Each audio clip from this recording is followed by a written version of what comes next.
Mas resumindo do resumo, a única coisa que Deus não tolera é traição.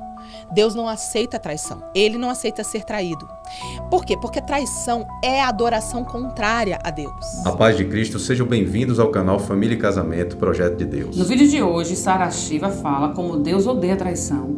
Veja a forma como ela coloca essa questão. Ela precisa buscar ajuda porque, inclusive, tem um vídeo meu muito interessante que eu botei no meu canal do YouTube que fala sobre isso, né? Casei errado e agora, né? E eu explico isso, né? Deus, ele não tolera traição. Mas resumindo do resumo, a única coisa que Deus não tolera é traição. Deus não aceita traição. Ele não aceita ser traído. Por quê? Porque traição é adoração contrária a Deus. Tá? Então Deus, ele é flexível com tudo, sabe? Ele não liga se a gente comeu uma coisa errada. Ele fala assim, se você tiver comer uma coisa errada, a palavra diz que até se eu tiver comer uma coisa mortífera e eu orar, ela não vai me fazer mal.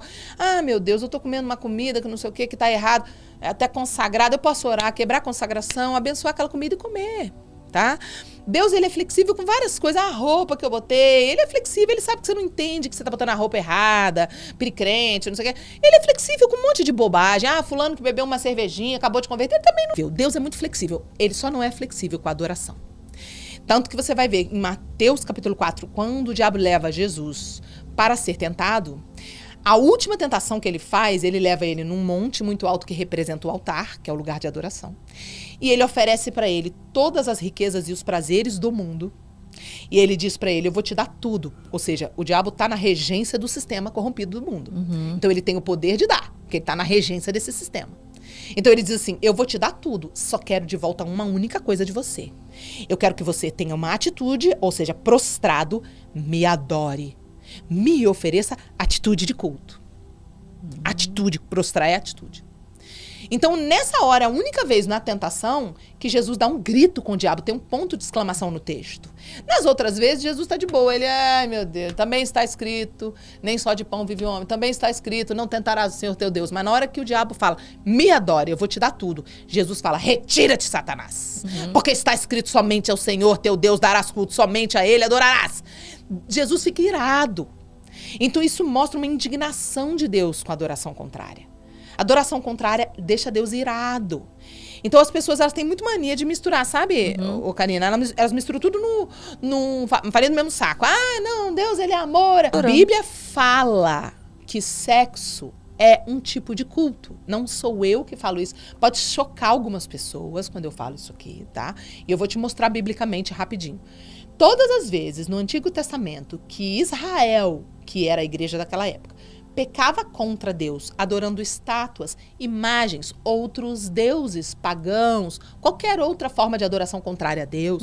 Quando Deus falava com o povo pela boca dos profetas, que era assim que Deus falava, Deus vinha na boca do profeta e era o próprio Deus falando assim: vocês, Israel, estão fazendo sexo com outros. Vocês são casados comigo e estão tendo relações sexuais com outros. Como é que Deus usava? Qual era a palavra que Deus falava? Olha. Vocês adulteraram-me. Me adulteraram. Adultério é sexo fora do casamento. Vocês, Israel, se prostituíram com outros deuses. Prostituição é sexo fora do casamento. Então, prostituição e adultério para Deus é sinônimo, né? Deus chama, em algumas passagens, de contaminação. Ele chama sexo ilícito de contaminação. Vocês se contaminaram com outros. Vocês estão fazendo sexo com outros.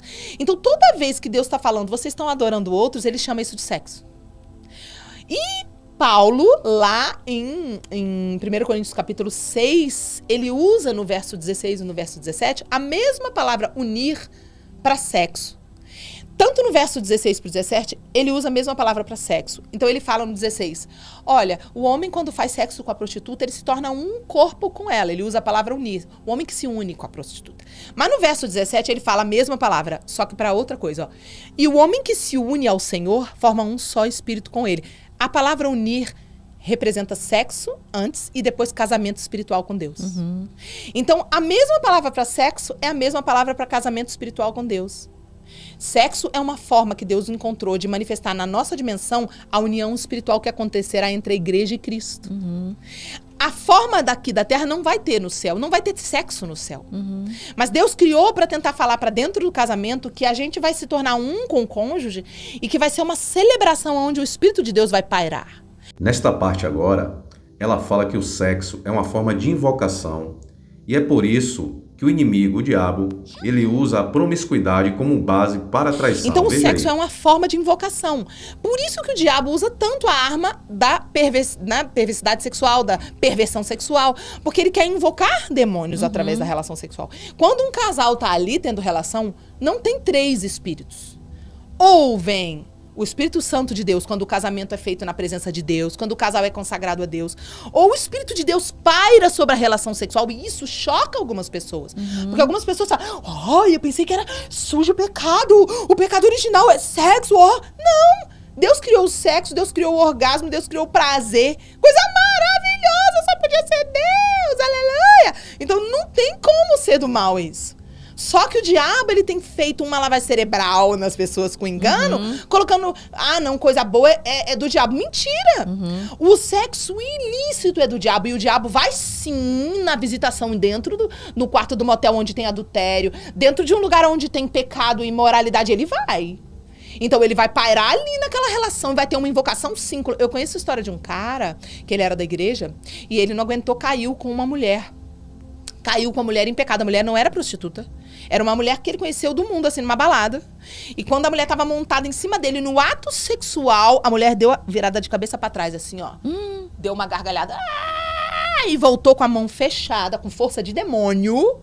E pau na cara dele. Socou, deu uns 6 socos na cara dele. A mulher manifestou, incorporou um demônio e fechou o punho e sentou soco na cara dele no meio do ato sexual. Ele teve que sair gritando e saiu correndo com as roupas, catando as roupas.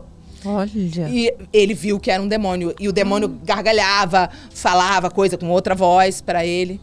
Então, assim, não é brincadeira, né? É um ato que realmente invoca. Então, o que as pessoas precisam entender? Se você é casado ou casado com uma pessoa que está indo lá fora, fazendo sexo lá fora, trazendo o demônio pra dentro da tua casa, Jesus não te obriga a continuar dormindo com alguém que está trazendo demônio para dentro de você. Porque agora você é templo do Espírito Santo. Então você vai ver a única vez que Deus autoriza a separação, autoriza afastar-se, é em caso de adultério. Porque Deus não vai te obrigar a suportar o que ele mesmo não suporta, que é traição. Agora, se você perguntar para o Senhor, o que tu queres? Que eu saia fora, arruma outra, ou que eu lute para restaurar minha família? Gente, é óbvio, não preciso nem perguntar, né? Deus sempre vai querer que a gente lute para restaurar a família. Existem casos que a pessoa não quer. Mas o certo é a pessoa lutar até o fim pela restauração do seu casamento. Porque eu creio no poder de Deus, no impossível acontecer. Tem situações que a pessoa não converte, não muda? Tem. Mas eu creio que muitas vezes, e na maioria delas, Deus opera sim. Se a pessoa não for perversa nem perverso, Deus opera. Porque às vezes a pessoa é ruim mesmo, minha amiga, não tem jeito, né? Enfim, mas voltando pro assunto da adoração, respondendo, aproveitando já o gancho, existem 2 pilares que são os principais que nós temos que vigiar. Os 2 pilares da invocação e da adoração são artes e sexualidade. Nós não podemos brincar nem com as artes e nem com a nossa sexualidade. Esses 2 invocam. As artes foram criadas por Deus, para Deus, antes do ser humano ser criado. E todas as artes têm o poder de invocar. Tanto que muitas religiões que não são cristãs usam música para invocar. Usam artes, dança para invocar. Por quê? Porque, de fato, o mundo espiritual reconhece que as artes são uma forma de invocação, de adoração. Então, a gente vai entender que essas 2 coisas não dá para quebrar a consagração. Vamos dar um exemplo, né? O cara tá apaixonado, querendo fazer sexo, tá? Meu Deus, Jesus é meu Senhor, mas eu tô morrendo de desejo sexual, mas eu tô apaixonado por Jesus, mas eu quero fazer sexo, não tô aguentando. Jesus, olha só, eu vou fazer que nem eu fiz lá com aquela comida que tava consagrada, eu comi, eu vou orar. Leva a prostituta pro quarto do hotel, Senhor, abençoa, quebra a consagração. Não tem como ele quebrar a consagração da prostituta. Não tem como. Não tem como ele pegar ela, fazer agora vir uma mulher santa. A mesma coisa acontece com artes. porque as artes vêm inspiradas sempre por algum espírito, sempre tem um espírito por trás. Então, por exemplo, qual é a mãe das artes? Gênesis 1:3 mostra que todas as coisas foram criadas pelo som que saiu da boca de Deus. E disse Deus, haja luz, e pá, tudo foi materializado pelo som da boca de Deus. E a física nos mostra o poder do som, né? Há uma teologia do som na Bíblia. Se você der um Google, escrever assim no Google, ponte quebra o som do vento, você vai encontrar relatos diversos no mundo inteiro de pontes que quebraram.